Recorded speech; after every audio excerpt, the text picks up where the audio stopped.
মাছৰাবাৰী গাঁৱত এটা ঘটনা হৈছে মানে সৰু কিশোৰী এজন 7-8 বছৰৰ ছোৱালী তাক শামছুল হক নামৰ এজন মানুহ তাক ধৰ্ষণ কৰিলে। সেইটো কাৰণে আমি আমাৰ এই অন্তৰ্গত আমাৰ সাপকাটা ভাৰপ্ৰাপ্ত বিষয়া ৰাজীৱ কলিতা ছাৰক মই অৱগত কৰিলোঁ। ছাৰে আহি পেলাই আমাৰ কোকৰাঝাৰৰ পৰা এডিশ্যনেল বাইদেউ আহিছে, আহি পেলাই এইটো ইনভেষ্টিগেশ্যন কৰি পেলাই দোষীক এতিয়ালৈ কৰায়ত্ব কৰিব পাৰিছে। আৰু মেইন যিটো কালপিত আছে আমি সমাজটো আমাৰ সমাজ মিলাজুলি চলিব লাগে। আমাৰ এটাই অনুৰোধ থাকিব প্ৰশাসনৰ ওপৰত যে আমাৰ এই কিশোৰীক যে ধৰ্ষণ কৰিলে এইটো আমি ন্যায় পাব লাগে। আমাৰ এটাই অনুৰোধ, আমি প্ৰশাসনক অনুৰোধ জনাওঁ।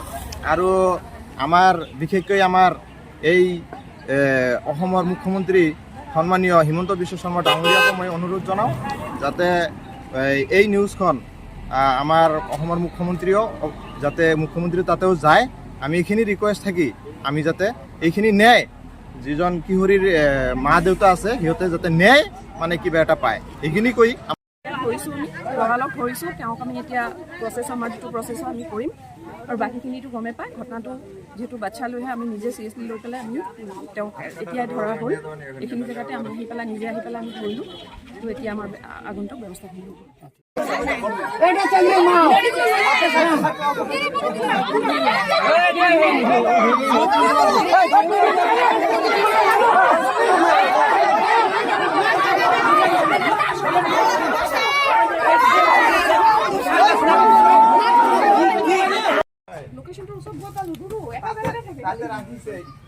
ইয়াৰ ল'ৰা এটা বাইদেউ, ইয়াৰ ল'ৰা এটা আমাৰ লগত সোমাই আছে, ঘূৰি আছে।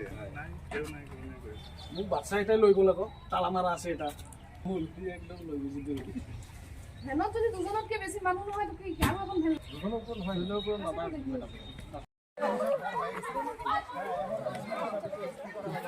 বলৰো আছে তো এটা হ'ব হ'ব।